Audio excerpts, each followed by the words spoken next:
Hi crush, pag ikaw naging regalo ko sa Pasko, doon kita bubuksan sa kwarto.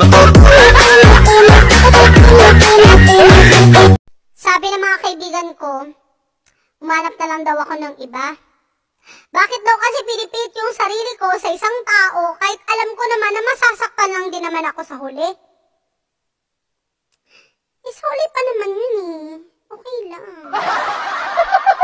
Wala makuningon nga dili ko gusto maguyab-uyab. Ang ako lang ba? Nganong dugay man?